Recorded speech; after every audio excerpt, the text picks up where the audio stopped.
Hello and welcome to Literary Notes, a podcast by the Washington Talking Book and Braille Library. I'm your producer, Nathan Ureta. In the 1970s, Seattle City Light began training women to work in the field. Since then, Seattle women working in the electrical trade faced an onslaught of challenges due to severe sexism and racism, not to mention some of the most dangerous work in America. Community historian Ellie Belew writes about these titans of feminism and labor in her book, High Voltage Women: Breaking Barriers at Seattle City Light. She sat down with library volunteer Sara Ainsworth to discuss the challenges these women faced, the alliances they forged, the progress they made, and how much further we have to go today. Here's their conversation. Well, hello, everyone. I'm Sara Ainsworth. I'm a volunteer with the Washington Talking Book and Braille Library, and I'm a fervent reader. I had the great pleasure of reading High Voltage Women: Breaking Barriers at City Light by novelist and community historian Ellie Belew. I'm thrilled and honored to welcome Ellie Belew to this conversation today. Ellie has written one novel, Run, Plant, Fly, 3 additional community histories, including Fully Involved, a history of Washington State's professional firefighters and their role in the labor movement. Fully Involved received honorable mention as one of Independent Publisher Online's 10 Outstanding Books of the Year in 2005. Ellie lives in Roslyn, Washington, where she has created and curated cultural projects, including Oye Roslyn, a seasonal arts and culture mashup, and the Heritage Project, a multi-generational local oral history. To support her writing life, Belew has worked as everything from Christmas tree trimmer to produce broker to print operator to freelance maritime reporter. Welcome, Ellie. What a pleasure to meet you. I'd love to start by having our listeners get to know you a little bit more. So can you share what led you to write this and other histories about women fighting trades discrimination and exclusion? Yes, this particular book I wrote, I ended up, it was linked to an earlier one I did, the Bringing Power to the People, which was the history of the IBEW local. And through that, one of my kind of pet topics always is disenfranchised workers and racism, sexism, and how different organizations and communities address that or don't. So out of that, I got to meet and learn about Heidi Durham, who was one of the key players in this whole, the High Voltage Women, one of the main players in that. And so then she died early of what I think are work-related injuries, basically. And the Radical Women, the Red Letter Press, got in touch with me concerning her kind of ceremony and obituary and stories to have pictures and things. And then her legacy was to work on this book. And so they asked me to do it. And I was like, oh, yes, please. Excellent. So, because it is an honor. It is an honor to document it, even though it's a strange history. Yes. Indeed. And it's you've written a deep and engaging history of this particular situation. And the situation is about women and people of color fighting and eventually defeating workplace discrimination, but you've also set it in historical context. I loved your play on words in the title of your first chapter, A Time for Transformers. In that chapter, you provide a brief history of civil rights era organizing and lawmaking. So can you talk more with us about how that history set the stage for women's struggle to end discrimination in the trades? Yeah, and I have to say, this book came out in 2013, and my brain is not totally immersed in the topic the way it used to be. But it's not hard to learn the history of affirmative action and the counterpoints of racism, sexism, and all the other isms against regular people. This particular book is about an organized action by a group of women, primarily women, and people of color to take on a publicly owned utility, and that was kind of the nut of it. And so there were opportunities in both parts. There was a whole history of affirmative action legislation at the federal and even the state level that had to do with blatant racism and sexism, more racism than sexism, actually. And so out of that, there was language including affirmative action, the first decisions on affirmative action, which is an interesting subject to pursue because at this point in time, many people have a pretty bad feeling about affirmative action as that it involved quotas, that it involved moving people ahead who didn't have the skills or abilities for the positions they were put in.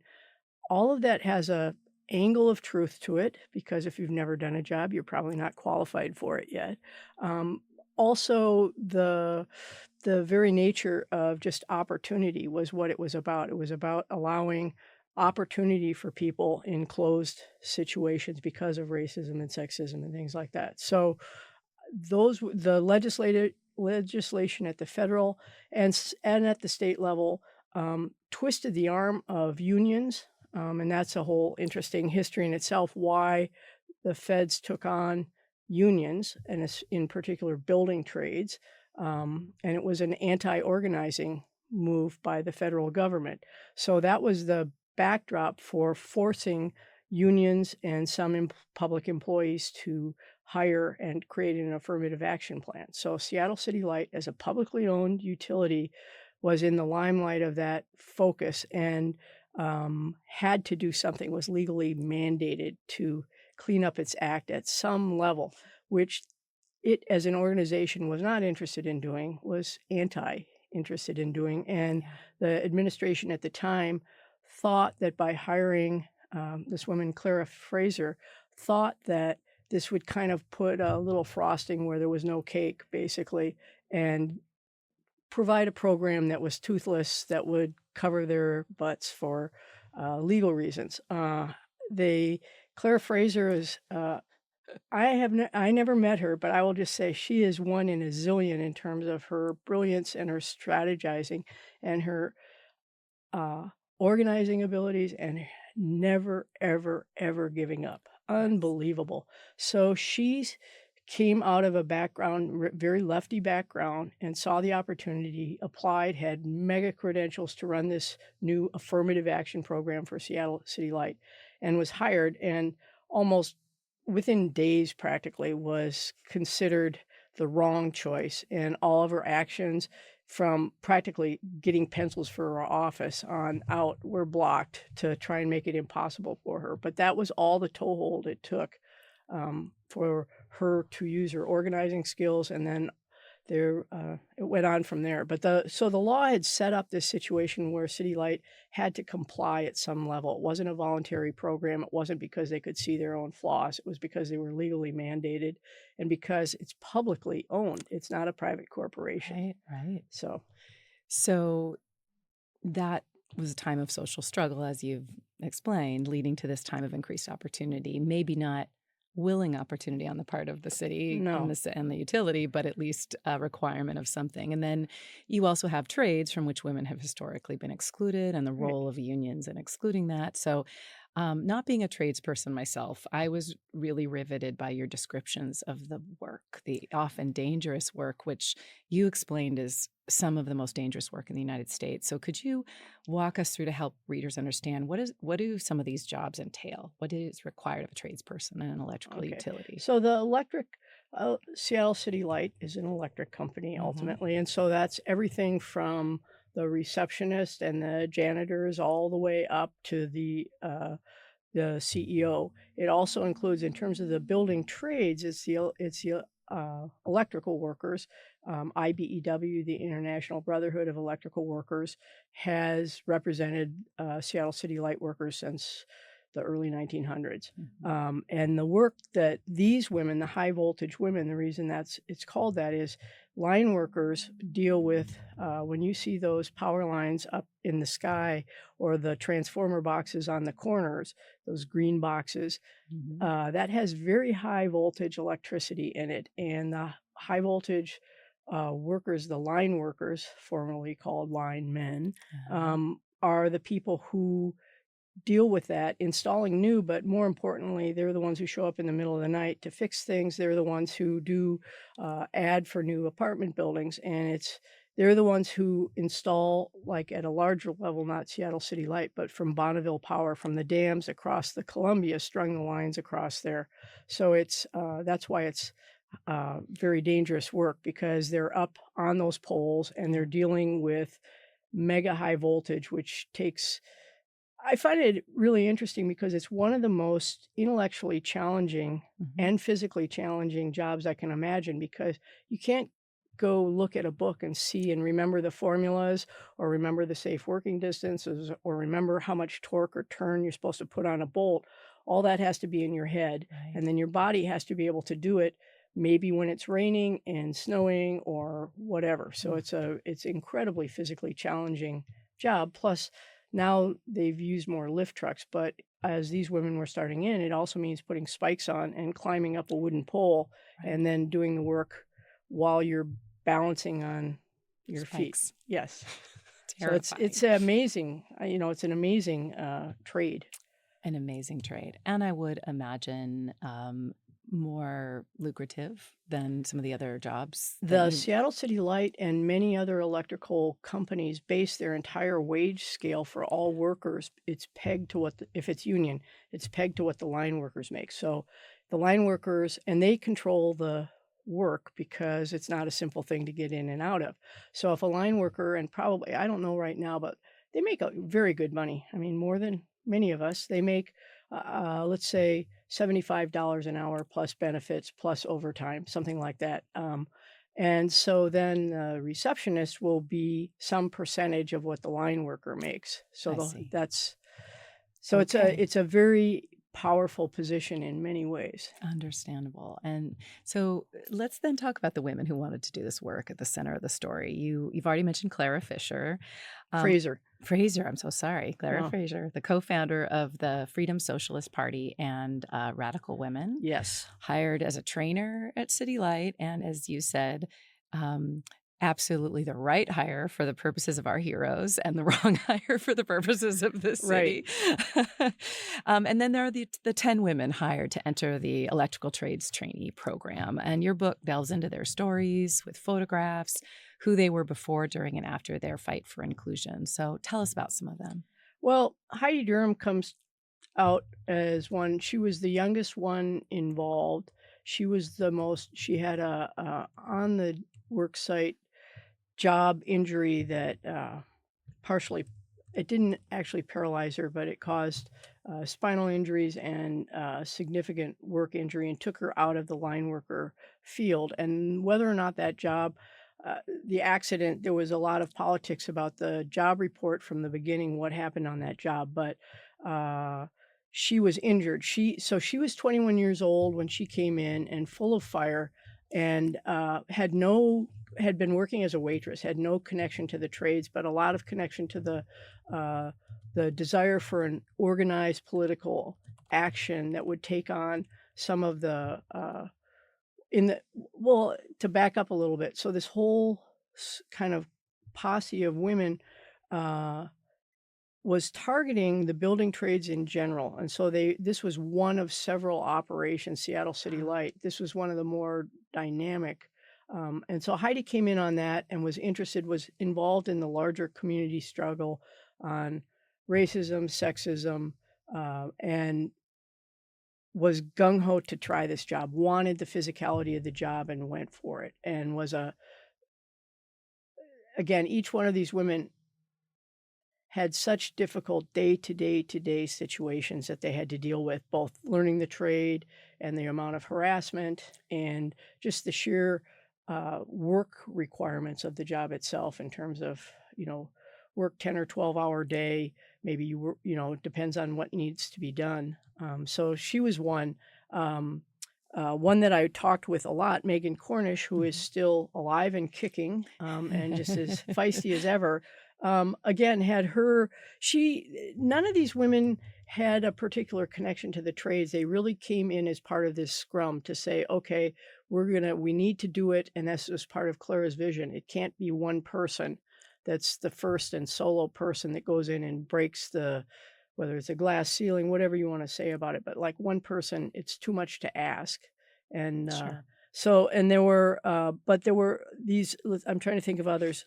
Daisy Jones was a really interesting woman, Black woman, very working class, poor, came in, and then she ended up having to leave before the final settlement went down because she could not afford to sit on her hands while she wasn't getting paid. A Right. situation many people can relate to, so that Exactly. was her. So she took all of the hard parts of the job on and then got none of the benefits. And that was a legal thing because she wasn't there at the right time because she quit. They didn't have to fire her. And then, so she got nothing out of it. Such a shame. And she was the one with 5 children? Yeah. Yeah. So, and then there was, it's a full range. It's like any kind of people. There was Patty Wong Ang, who wanted no part of the whole action, got hired as part of the diversity hiring, affirmative action, and then remained removed. And she was, it would be wrong to say she was a pawn of the company, but not so wrong in that she always said there's no problem here. That was her own situation. And then she pretty quickly left the physical trade of the line worker into more sedate utility work. And she stayed at the city for She stayed quite at some the time. city. Yes, Okay. she had a position hiring and firing. There were all sorts of waves of hiring and firing, but somehow Patty always had a job. And I did not meet her, but circumstances made me not feel full affinity for her. Sure. I can see that. She didn't even remain silent. She made a point of speaking up for the company. So that's the way people are. And other than Patty, it sounded like most of the women stayed in all solidarity throughout, Yes. even those who had not come from and radical women or an organizing right. background. And there was one who was kind of an outsider to the larger political movement, but I was trying to I marked this. See if this is it. Oh, so Jody Olvera was one who was not as tied into the whole radical women scene or the posse of women, but wanted the job, worked hard, and definitely stood up for herself. And she is not a large physical woman. Matter of fact, one of her complaints was all the equipment was geared to big guys. And so like safety equipment, like gloves, were too big for her to be able to do chores with and things. But she had this quote, at a certain point, "We are expected to pave the way for millions of other women, act as a united musketeer type team, be 10 individually successful superwomen, develop credibility for women as real workers, educate the men pretty tenderly and lovingly, it seems to some of us, and be nice to the men and not be uptight, sullen, bitter, and brisk. Strangely enough, some of us hired on expecting just a job. We were quite aware of the unusual circumstances and lack of precedence, but we didn't know about the humanitarian mission aspect. We learned fast." Well said. I know. I think it's a beautiful quote because Beautiful quote. Yeah. Well, let's talk about what they were up against. There was the management at City Light and city government. And they, I think in your book, particularly Gordon Vickery, the City Light superintendent, they definitely come off as the villains in the story. And I got the impression that Vickery, who was the one in charge at the time that the city gave the directive to meet affirmative action goals, and the one that actually set the creation of this training program in motion, I got the impression that he was not necessarily resistant to the idea of women working in the trades, but he didn't want uppity women demanding better working conditions, and he in particular didn't like the politics of Clara Fraser and some of the women trainees. Is that accurate, do you think? I think he wanted no problems. I think that was his biggest thing, and he wanted to be top dog and recognized in a positive way.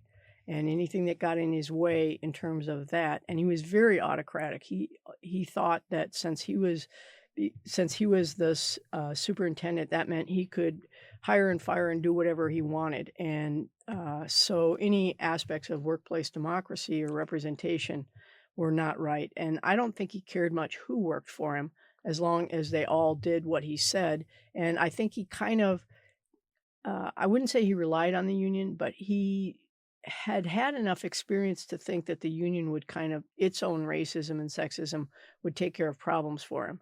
So, and I think it's interesting that throughout this entire process of legal challenge and small toeholds of more diversity, I think it's interesting that there was never, he never created any opportunity. That was not his interest at all. And so, I think ultimately a victim or a, kind of the worst of what went on, not a victim. And I think what I was going to say is that I think what was interesting throughout was that the radical women in the scrum and Clara Fraser helped educate people towards this, that it was not the co-workers. They had their own problems, they had their own attitudes and whatever, but it was the management that provided the structure and backed up hideous behavior and didn't prosecute worksite problems. And that went right up to Vickery, and that was everybody knew that's how he wanted it. So it came down from there, and he rewarded people who acted that way.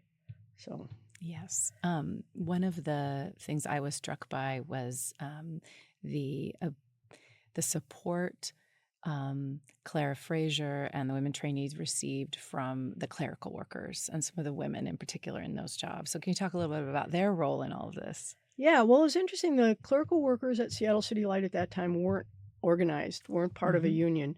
And the union, the IBEW, the electrical workers, weren't really interested in bringing them in.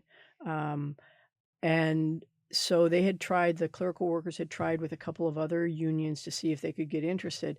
And then the chemistry clicked because the organizers within the office workers stood up and risked their jobs. They participated in a walkout.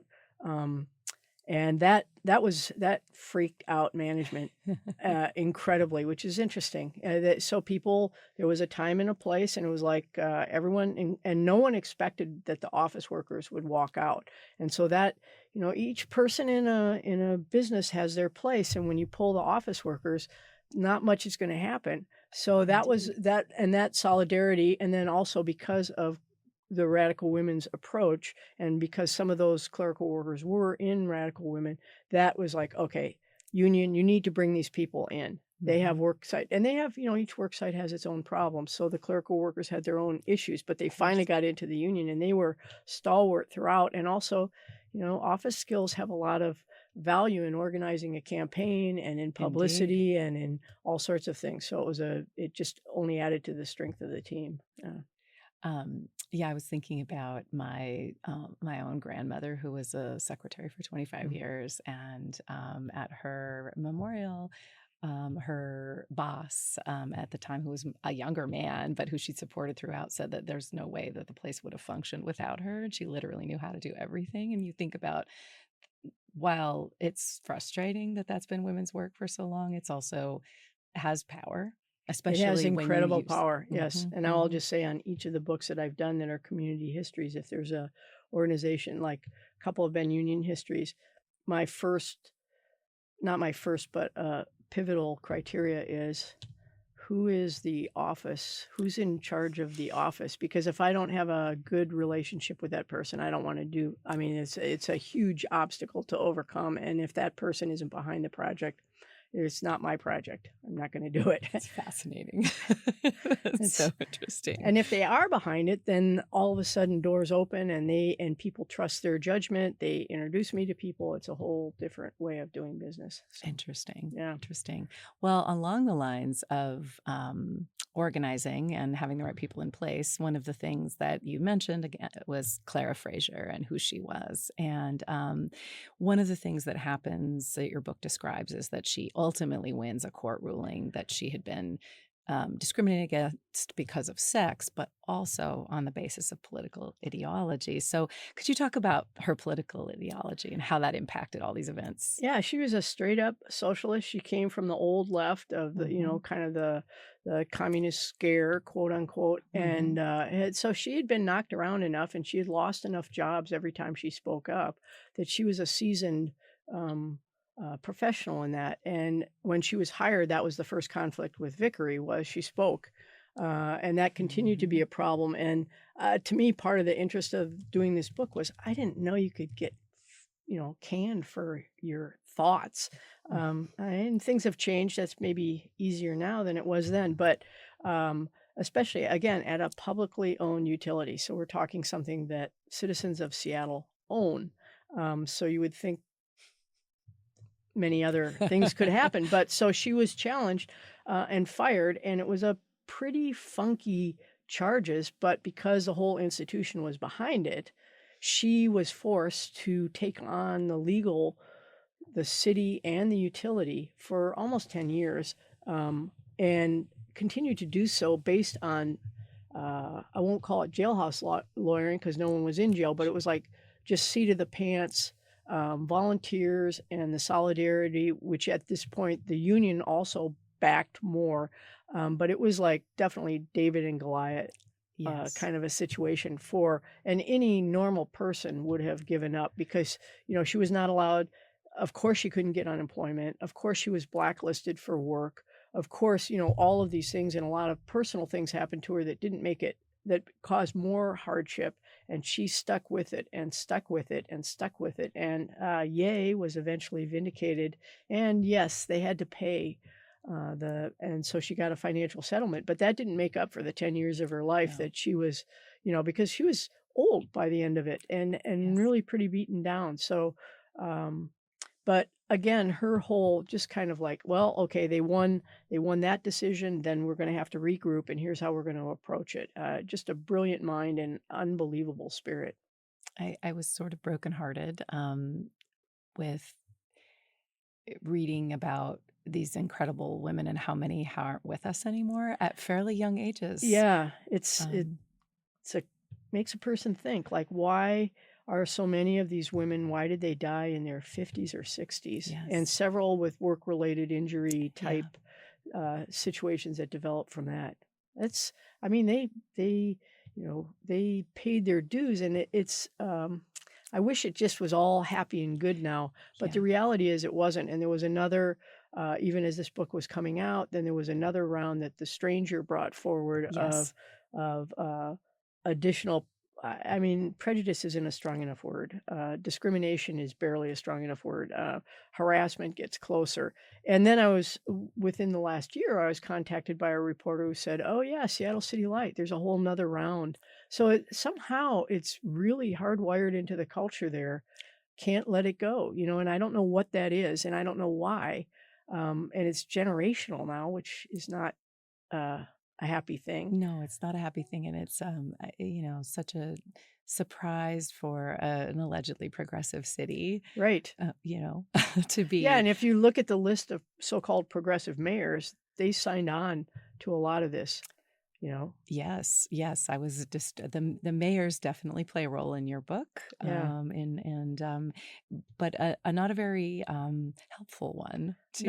No, they and because it's interesting, and I was trying to write this in a way that a person who I wanted to document the legal nuts and bolts because that's helpful, and it took a lot of research to find those, and I didn't want them to be lost, but I also wanted to document sort of the path and the way that the power structure worked, because the mayors again didn't want their boat rocked, and so they thought this utility, like they didn't want to get into it, and they know nothing about utilities really, that you don't need to be a mayor. No. And so then the politics of hiring is like, okay, well, this person sounds like came from somewhere and somebody knows him.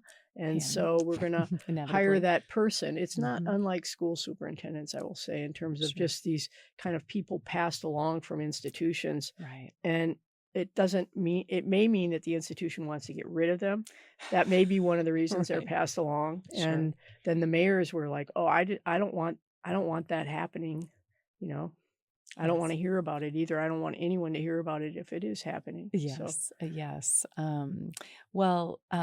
Let's talk more about unions. We've referred to them frequently, and they definitely play a complicated role in this particular story, but a crucial one. So I would love you to share the evolution you documented in the Electrical Workers Union in particular, but also other unions. Yeah, well, and it's interesting. I've done a fair bit of union and labor history, and it's interesting to me because in the building trades in particular, those trades came out of real dirtball situations in the 1800s, 1900s, and so they were founded by usually ethnic groups of men, a lot of times like the Irish or the people at the time considered worth nothing, who worked for nothing. And then like the original line workers were hired, and they had a fatality rate of like 30% or something, because you didn't know what you were doing. You got up there with the first wires and maybe somebody showed you, or maybe you learned by, burning your hand off or something. So the union movement in the building trades came out of that. And there was a great deal of pride over the next 100 years into the 60s and 70s of having, by the time this action came down, building trades people made as much as lawyers.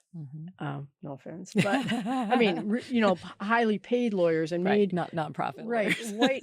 white collar workers, and Yeah. this was all because of their solidarity and their ability to negotiate. And they also got working conditions. They got the 40-hour week. They got a lot of different things. OSHA, worksite protections, all these things. So there was a movement from the feds in particular to bust the unions and the building trades, and they did it by using the unions' racism and sexism. So they brought that. That's where the affirmative action, legal action, came down. As near as I can tell, it was an action against the unions to break their solidarity. And this is where you started to have the hard hats fighting the hippies, and all that kind of stuff had to do with the pressures, because these jobs that these white guys had gotten and inherited from their fathers, brothers, and uncles, kind of thing. Now they felt like they had earned that generationally. So now, from their point of view, what was happening was it was opening up to anybody, something that they had worked hard to create a real trade out of. And so at a personal level, it was very threatening for a lot of people, and that was used. Also, these people had no exposure to anybody different than themselves, so the built-in racism and sexism was heavy. And into that, so that's the union, and the electrical workers union was just like that. And there's also this huge fraternity, because you look out for each other on a dangerous job. So it's like their kids knew each other, their wives only, of course, only have wives. And, but they vacationed together in retirement. They lived within blocks of each other. It was a very close knit community. So this affirmative action was interjected into that community, and the union was like, hell no, we don't want that. We have our own thing. We don't want it. And this job everybody can't do our job. That was a really big part of it. So this action took that on, and there had already been some actions with Black men being brought in, and similarly, really hard situations. So from the union point of view, it's like very threatened. And from people coming in, there was no way to have any exposure to the trade because it had been closed. So whether or not the training programs were adequate, there was kind of a rush for a head count. Like, we want to see some Black people on the job. We want to see some women on the job.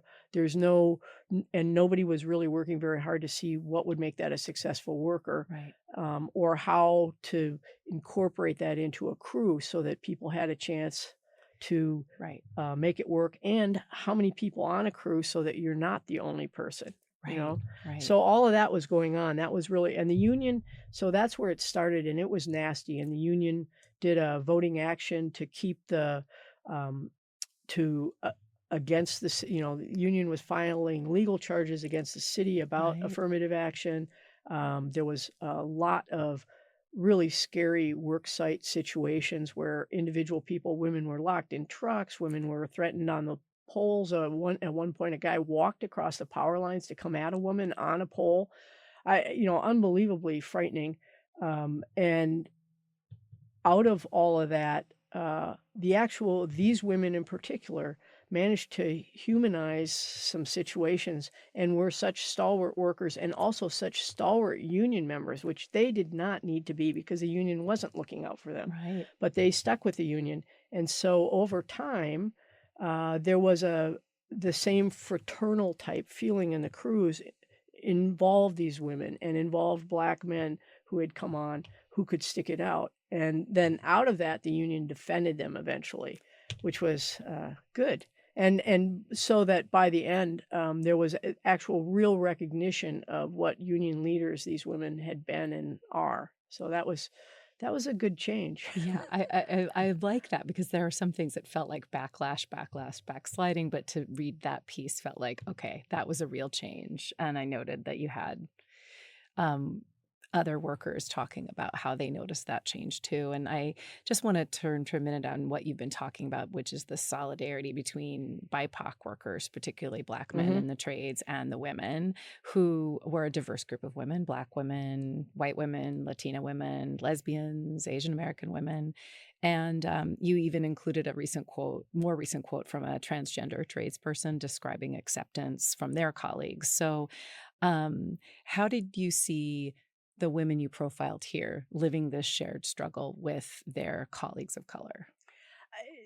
It's complicated because, that's why I like that quote by Jodi Oliveira because, um, you know, just because you're willing to do the various parts of this, the political, the job, and everything, doesn't mean that you're a perfect person or that you have extra time and bandwidth to develop all sorts of other things. And also, people are different. So, Sure. surprise, surprise, just because somebody's BIPOC doesn't mean you have a lot in common with them, even if Mhm. you're BIPOC, Mhm. other than that. And that's kind of a label from those who are not. So Indeed. that doesn't Mhm. really create community per se. The ongoing, Clara Fraser, I think, gets huge credit for this, the education and training to see the larger solidarity in situations really helped because people could get behind job actions that were really about job safety and respect on the workplace. That doesn't matter who you are. Sure. And so that was, I think, really the biggest way that people bonded. And then some people were like, oh man, they're actually doing things for us. And I need those things. So there Right. was so there was connection that way. And I think their politics loosened up a little bit. Sure. Sure. That's good to see that. Well, let's talk a little bit about the legal victories. I'm a lawyer, and I was, of course, drawn to the legal stories you told, but I'm struck by the critical importance of organized labor and community support to these legal victories. So, did you have a sense of what was most crucial to the ultimate legal success? I mean, it was a long, protracted battle for these women to. Right. There were pivots. There were pivot points and the degree to which things were made public really mattered. Like in the book, there's some political cartoons and things where people could get it. People could understand, like, what is going on that someone would come at whatever gender or whatever they are. Why would a coworker come at them on a work site? Why would a a field supervisor, your crew chief, tell you to do something that you both know is life threatening in terms of not turning power off or doing certain protocols?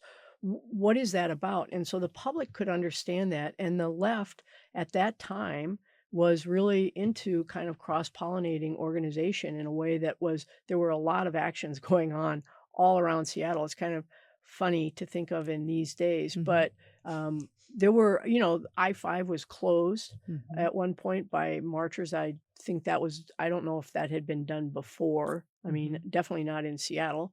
Sure. And that's been used more currently as Yes. actions. But, a lot of these things were just like, I'm trying to think if it was Megan. One of the 10 had worked at the University of Washington and had tie-ins there with people.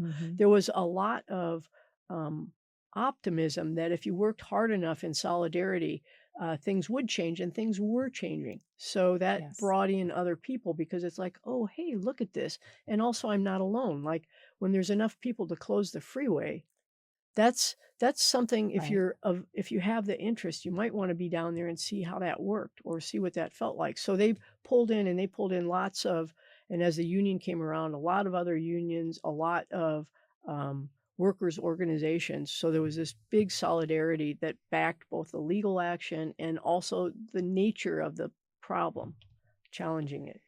Can you describe for the listeners who haven't yet read High Voltage Women a little bit about what was the legal action, like what happened that led to it and the ultimate outcome? And it's long. I mean, it takes up a large portion of the Right. book, but if a quick I was would be trying to figure helpful. it. Okay, so what happened was there was this program. Clara Fraser was hired. There was an electrical trainees program that was set up that they hired.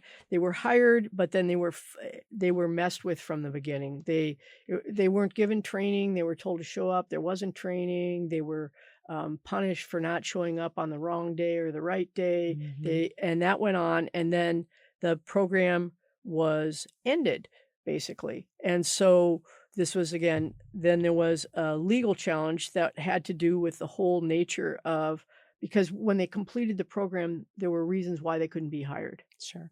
There weren't really, but there were, They that was, made up so reasons. there Yeah. was a case brought against that. And at the same time, I mean, this is what was interesting to me. So all the ETTs are like, we would like to work.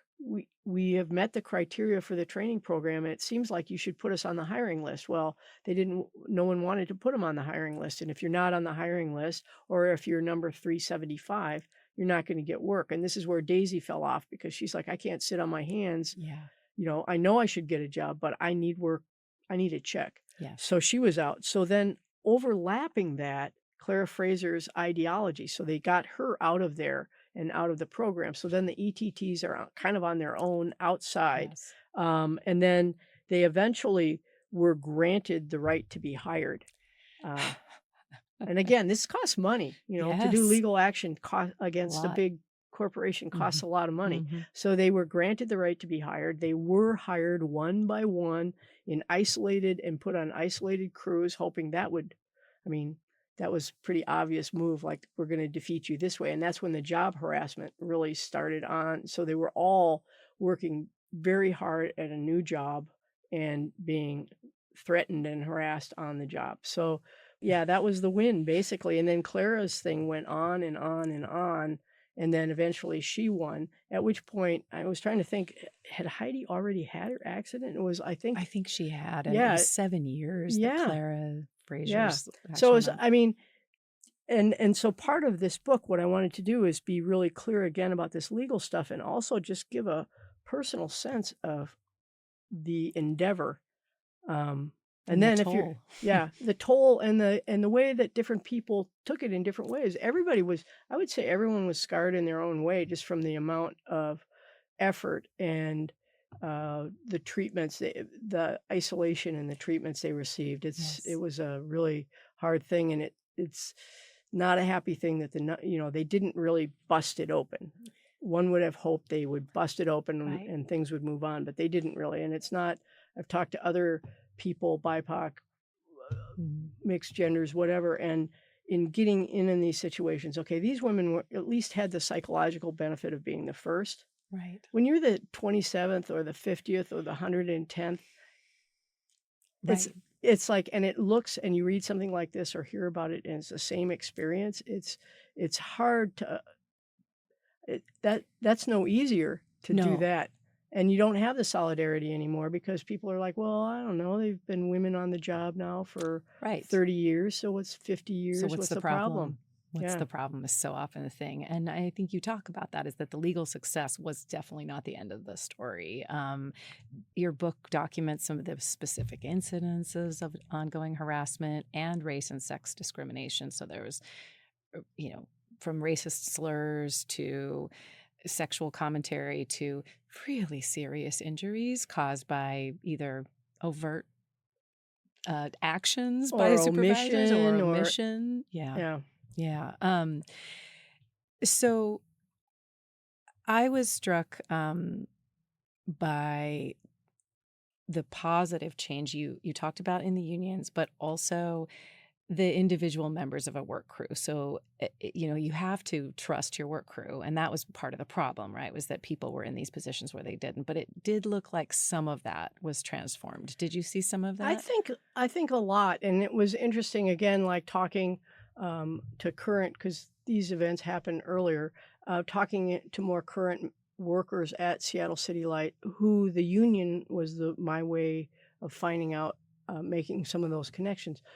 I won't call it lackadaisical, but it pointed to the fact that the problem wasn't the work crews. It was the management, because the work crews, once they're assigned, if you can do your job and it's a serious thing, the bonding, if you can bond with your crew as a worker, then people got your back. That's the way it works. It's like they're not looking for more than that. I mean, then after that, it's like who you are. Okay, that's funny. You like to fish. You're black. Whatever. That's Right. not really the key element. It's like, oh, when I say I'm going to do this, you're there. You're spotting me. You've got the equipment. You're doing that. You know how to do the job, Right. and you can do the job. And that I think has really shifted.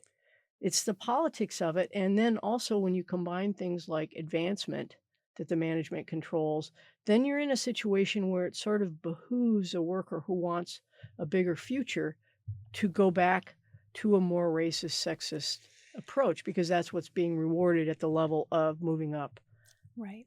It's always the problem of the system, right? It's Right. how the system and it resists change so severely, It- almost beyond what the individuals working right. in it And can as long do. as you got, I mean, from my Yeah. perspective, I'm an old white lady. As long as you have old white guys on the top, it's a problem. It's just a problem because it just doesn't. It, they can be the nicest people in the world. It's not about that. It's just that they never have had any experience of working with people who aren't, a lot of them with someone who's even a little bit different than them, Right. and so they don't trust that anyone else can do what they can do, and they feel comfortable, and so that just trickles down. Yeah, absolutely. Along the lines of not making change, I was kind of disappointed in how the Human Rights Department, which was an entity that shifted names throughout this time period, they were, I mean, they were actually involved in supporting the women, but they come off as pretty ineffective. I was curious about, do you think I'm reading that right? No, I think they were ineffective, Yeah. and I think there were a couple of people involved in that office who really wanted to do some things, and they daylighted some stuff that actually had real import. But again, it's kind of like it's an education to me to see, okay, so then you even set up this department or in current times DEI, whatever. Hmm. But how much can they really affect the change and Right. what is their job really? A lot of the job was collecting statistics. A lot of Hmm. the job was kind of pointing out like administratively future plans and, Hmm. kind of visionary documents and things like that, which are all helpful, but they don't, you know, they didn't really want to hear the individual cases, and they, Sure. in some cases, almost physically made it impossible to report problems. So, you know, I don't know. It's administrative kind of a thing, and Yeah. it's tricky these social issues. Like, so as an institution, how do you both make institutional change, and how much do you just I kind of feel like at a certain point, maybe you just need to change. Like you don't need so much documentation of it all. Right. You just need to make some You changes. just need to actually do the thing. Right. Well, then I guess that leads um, into where we are now with this anti-affirmative action and other backlash. So, I mean, your book is about the ultimate success of one particular move for affirmative action, and our Washington State listeners are likely aware that in 1998, voters here passed Initiative 200, outlawing affirmative action in state and local government. And in High Voltage Women, you explore how that apparent rejection of affirmative remedies for past discrimination impacted people at City Lights. So can you talk about that? Probably not as much as I would like to because I haven't been focusing on this recently. Hmm. But the nuts and bolts of it are these backlash legislation keeps happening, and it would be funny if it wasn't so terrible because so it allows the institutions to say, "Oh, we don't have to do that anymore." That's the nuts and bolts of it. Right. And it doesn't actually that's not actually what the law still says, Indeed. but it makes it very difficult and expensive to challenge. And it also creates a social attitude, I feel like, of like, quit kicking that can down the road. That's not like we're beyond that. And the whole nature of the way people incorporate racism and sexism. Oh, I'm blind to the differences. Just odd approaches towards differences. And that initiative was a big happy deal for a lot of people, just like there's a decision called the Janus decision, which allows people to opt out of their unions while still getting the union benefits. It's like, okay, all right, if that's how you want to do it. What I find interesting is, so the whole nature of this, I was talking to you earlier. Okay, so affirmative action, that came in 60s and 70s in the face of gross injustice. And then it's been watered down and attacked periodically ever since, and that's a long time. Every time that I can find in studying this that it's attacked, okay, affirmative action, it can't have quotas. All right, that's not a hard one to agree with because quotas are weird. Yeah. It goes down. But what's interesting, the term diversity came out of the affirmative action legislation, which was a clear statement that diversity, let's see, I wrote it, where did I write it down? Yeah, maybe I don't have it with me. But diversity is an allowed and sought after community value, that's a thing, whatever nuances and mechanisms of affirmative action may or may not be legally justified, the nature of diversity is what the law was actually about.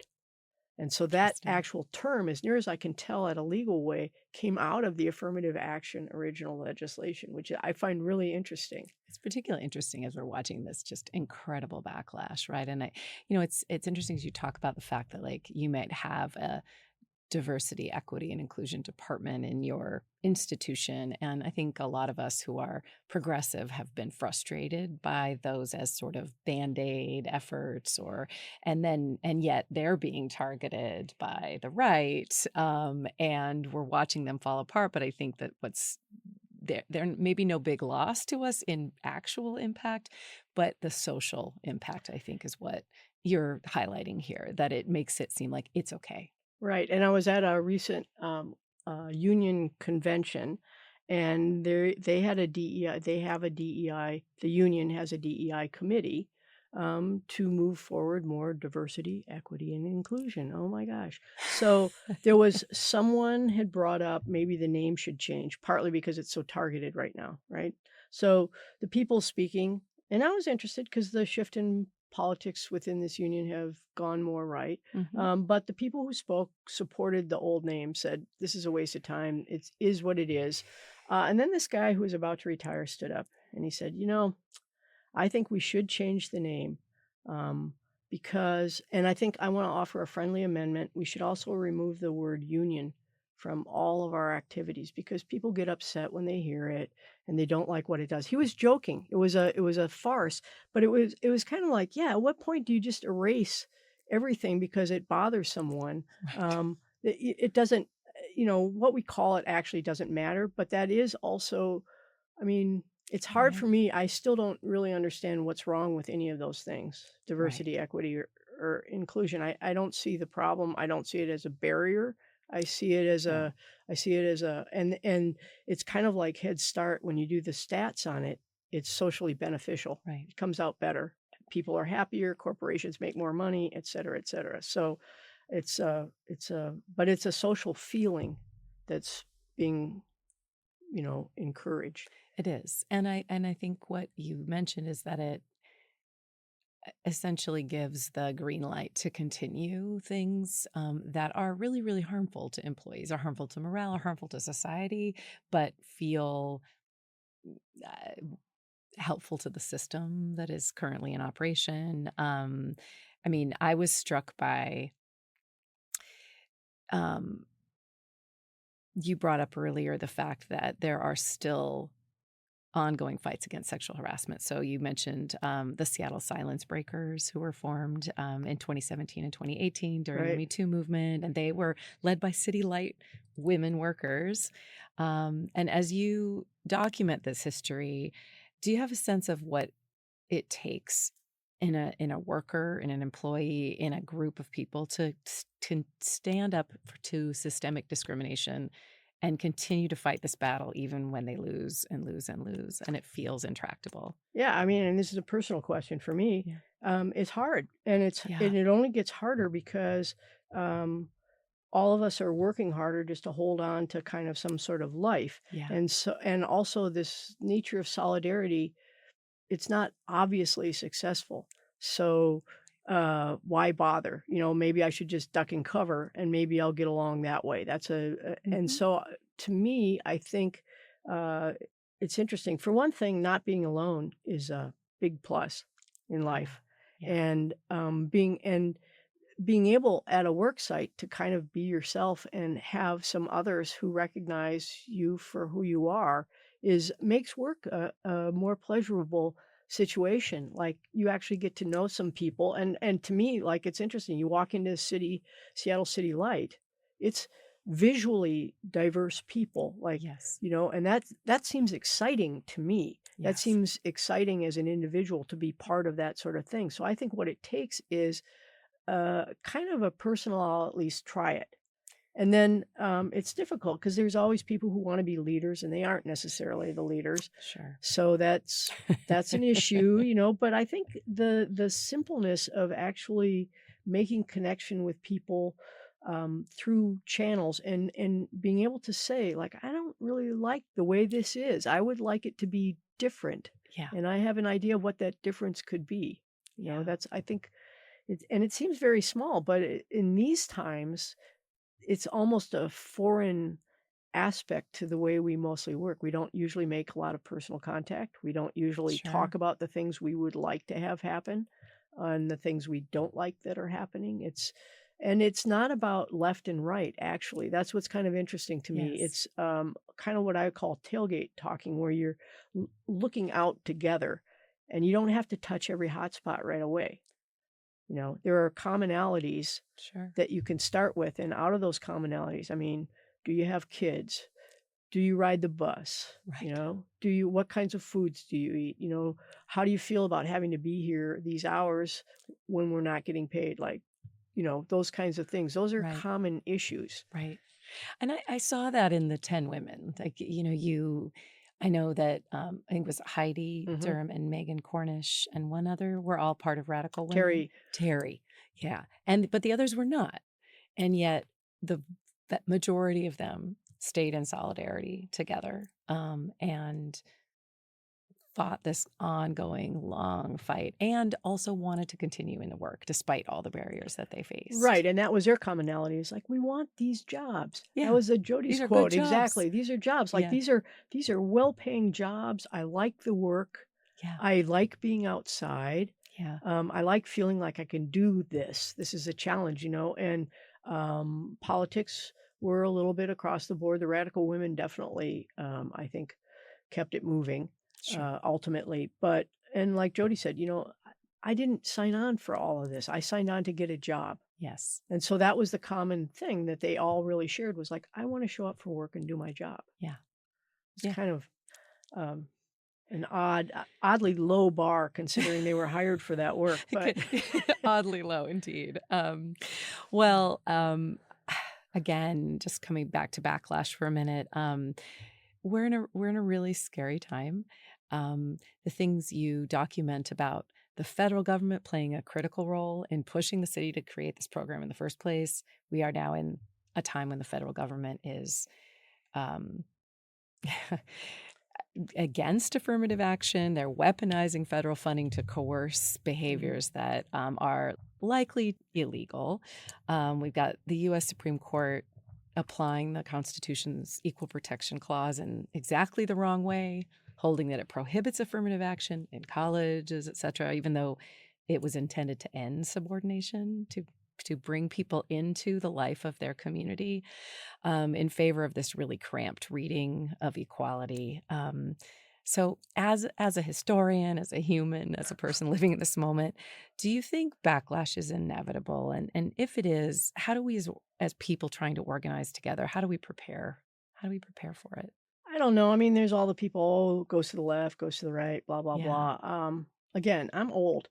So I thought things would change. I put a lot of effort into trying to work towards social change, and I don't have that to show to my niece and nephews.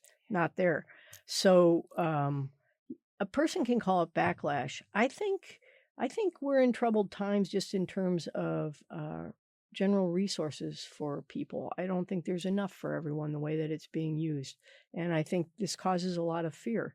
And I don't think it's just a backlash. I think it's a thing that and it's one of those things we're not supposed to talk about.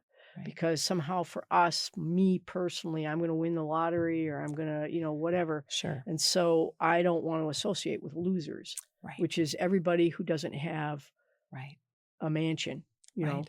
And so I think there's something, I think there's TikTok of politics within it, but I think right now there's a lot, people feel I feel it, the uncertainty of all things, all aspects of living. And I think it makes people scared. And I think a Yes. lot of what's going on is somehow structuring things so it's kind of like, well, we're going to pretend like it's going to be able to go back to some kind of thing, high consumer, Sure.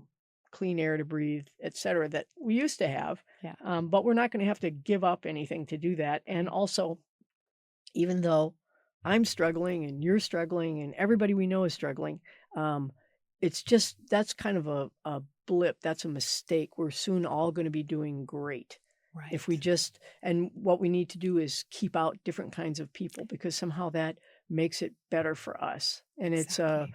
it's a really toxic, and I think and then you keep adding fear to that, Right. and I see what's going on now politically is just switches on and off. Let's just switch things on and off so nobody knows the status. Yes. And then let's make sure that we're targeting vulnerable people. Yeah.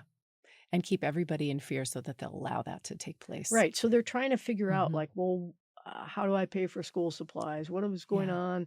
Oh, my car doesn't run and I don't have money to fix it. Those are our concerns, but I don't want to be a loser. I don't want to Right. say, wow, this isn't working for me. Yeah. Our deeply ingrained American cruelty is It's, and I on saw the ascendance right now. Yeah, and I'm curious about ways that to kind of connect and have a little conversations about, like, things aren't so good actually. Yeah. Like I'm having problems. I'm having problems paying for my housing. I'm having problems. I don't the uncertainty. Yes. That's Yes. stressing me out. Yes. But that's not. There's right now. There's a kind of a way that the feds and others are presenting things, and it uses that fear, and Right. uses isolation, I think, a I lot. think so too. And I think it's interesting too that you talked about the way that affirmative action, part of the federal government's push to affirmative action was actually about union busting, right? To kind of undermine their power. Now we're at a place where, and this isn't new, but the anti-immigrant sentiment is designed in part to do that as well, right? Mhm. To kind of create an us and them mentality between everybody to undermine the power of any institution that's going to organize the regular people, right, who are not Right. billionaires, to fight for what they want. And this is where uncertainty comes in, because for immigrant people or anyone who might look to an ICE agent like an immigrant person, then you don't want to call attention to yourself. You don't want to try and Exactly. find other people, because you're going to be targeted. And that's the Right. people they've been targeting, is organizers and people Right. who have an ability to speak in empowering ways. So Yes. it's you always got to be clever. You always got to be clever and think, use your imagination, because I feel like first you have to dream and then you can act towards your dream. Sure. And I feel like these women and Clara Fraser, they had, and I don't think Clara Fraser would ever use the word dream, because she's not a dreamer, but she is. Sure. First you have to have an aspirational place you'd like things to go, and then you can start to think, okay, how could I get there? Yes. Yes, that's right. Well, let's if we could talk a little bit about the role of the community historian in documenting this. You cover this very specific situation, the struggles of the first ever women electrical trades trainees. But it's also about broader themes: union and political organizing, feminist and anti-racist struggle, old-fashioned sexism and misogyny.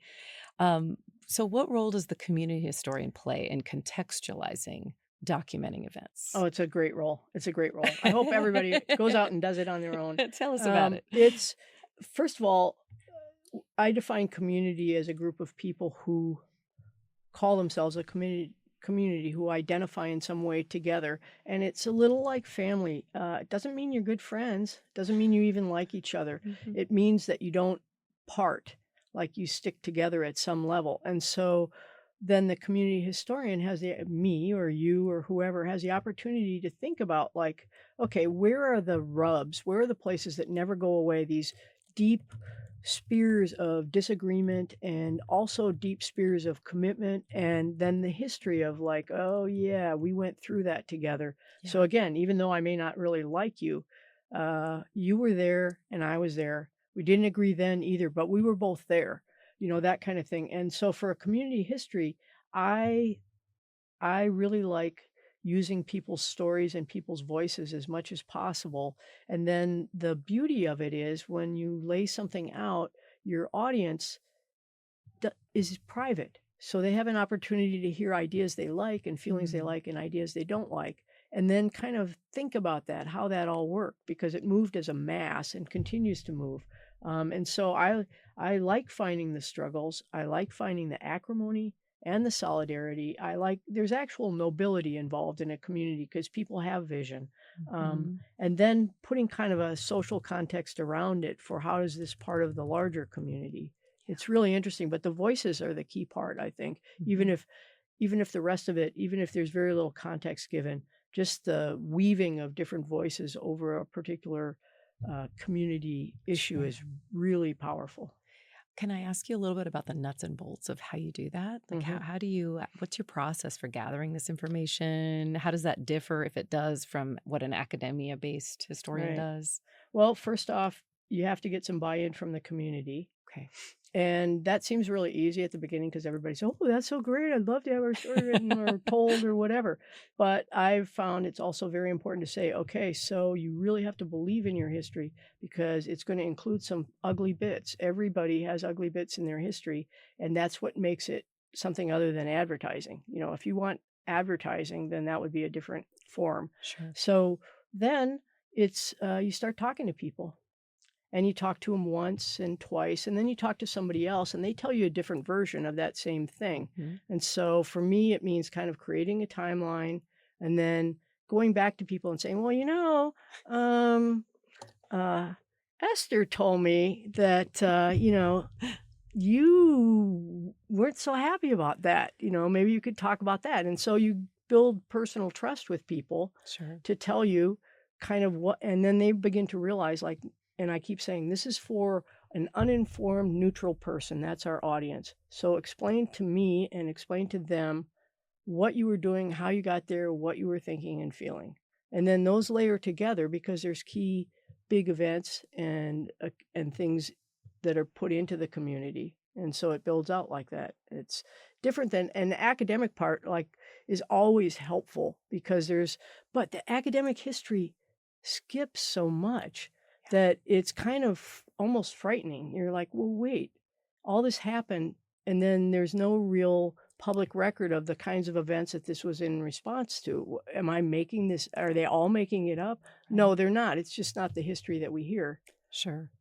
And the individual stories make so much of a, I find that individual stories pull me into a history more than sort of like that broad brush stroke.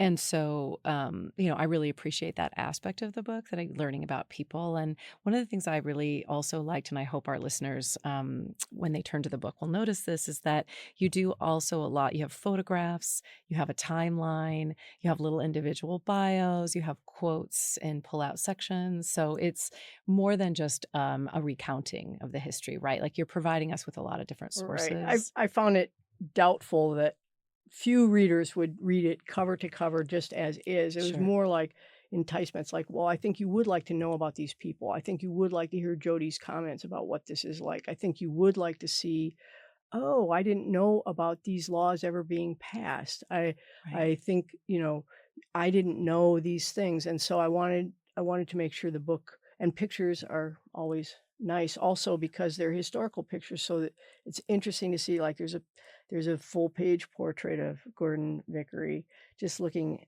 very smug in his kind of 70s way, and it's like it gives you a flavor of the person, so I because ultimately the voices and the stories it's their history, Right. so it's theirs to tell. And the fun part of community history, and it involves nothing more than I mean, you can record it or you can write it down or however you do it, or you can just listen and carry it as, Sure. the people's stories, taking time to actually talk to people about their stories is fascinating. It's fascinating. And well, Ellie, would you tell us about your journey to becoming a community historian? How did that happen? Oh, well, I actually like to write fiction, but that is not a gainful means of employment for most people, including me. So I was down and I did a lot of writers in the schools things, which I really, really enjoyed, where you go as a writer and you go into a regular classroom and uh, get kids attached to the concept of stories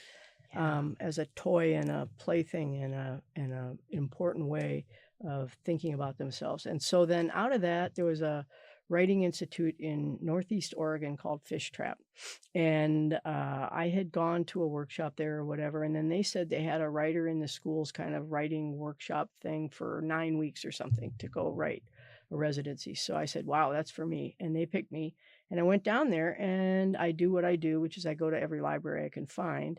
It was a community library that had this Xerox collection of community stories that someone had come through actually out of the out of the Oregon State Library, had done a project where they were promoting community city history. So I read that and I was like, well, how come this never got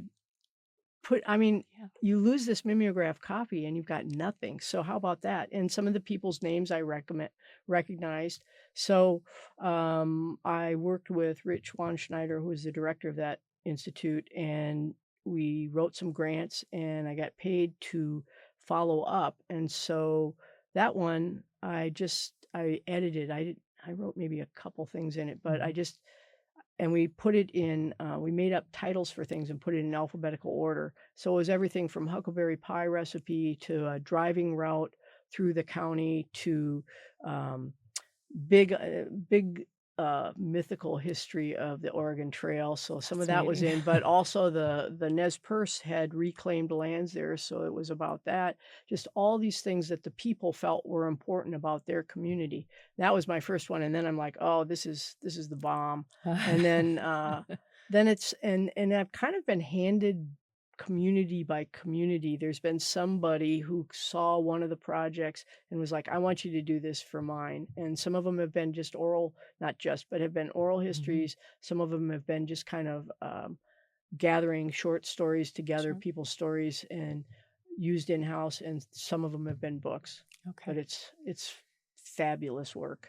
Do you have a current project you're Oddly, working on? I do, which is, so I did one about the firefighters of Washington State, Union firefighters, and that was done in 2005. So they got back in touch because it's 2025. They wanted 20-year update, which is remarkably different, including a lot of this DEI type stuff and also a lot better knowledge of job hazards for another very dangerous field, firefighters' emergency response, including all of their chemical exposures and including also their mental and emotional challenges of the work they do, and including the shifting of services to address the houseless population. There's a lot of changes in the last 20 years. So I'm wrapping that up.